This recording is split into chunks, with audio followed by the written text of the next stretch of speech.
More than 2 years into this pandemic, and the fatigue is set in for so many families, particularly those with children.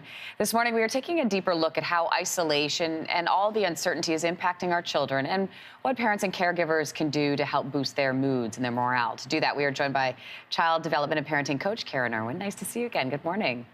Yeah, good morning, Lindsey. Thanks for having me. Okay, so let's start with children between the ages of 6 and 10 years old. Your first tip is recognition. What do you mean by that exactly?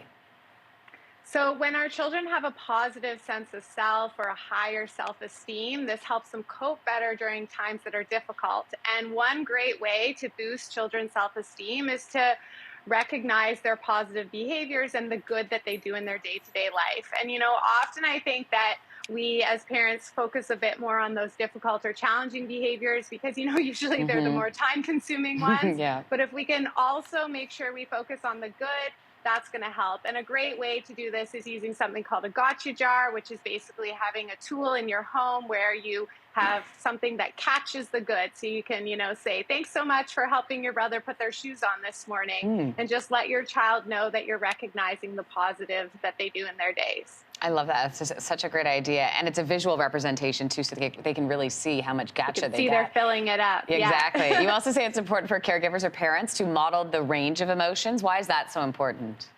Yeah, so children of this age group are still trying to learn and understand about the world around them. And one of the things that they're developing still is the understanding that, I can feel a variety of different feelings in my day, and that's okay. And there's also things that I can do to cope when I have different emotions or feelings.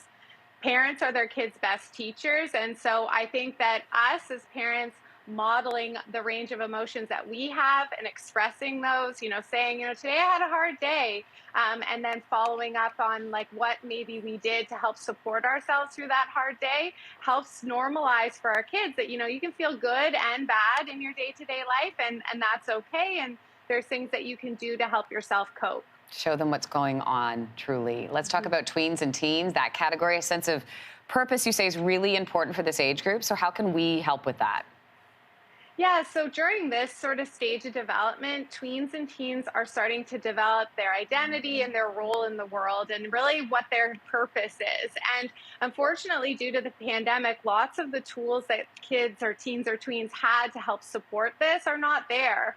After school programming, volunteer mentorship opportunities, all that might not be as present. And so it's important for parents to still find opportunities for their kids to find that purpose in their day-to-day life and be able to contribute. So whether that's, at home, letting them pick a recipe and, make it on the weekend for a family meal, or encouraging them to support someone in their neighborhood, teach a kid a skill, or, still, even though we have public health guidelines, finding ways for our kids to interact with their peers and maintain those relationships help develop that sense of identity and that sense of purpose. Absolutely. It's such a complicated path right now to try to find that. So it's a great idea. It's also important for caregivers and parents just to be present, you say. So what exactly do you mean by just being present?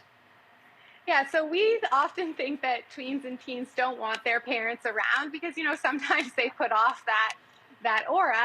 But I think we also have to remember that there's a lot of development and growth that's still happening during this stage of development, and they need our presence and our support. But what parents have to think about is how are we present, and maybe think about that in a way that our kids are going to respond better to. So for example, sharing space, but maybe sharing space in silence. Like maybe you sit side by side on the couch, both on your devices, but you're there together and your kid knows that. Going for a walk together, but not taking charge of the conversation, sort of just following your teen's lead.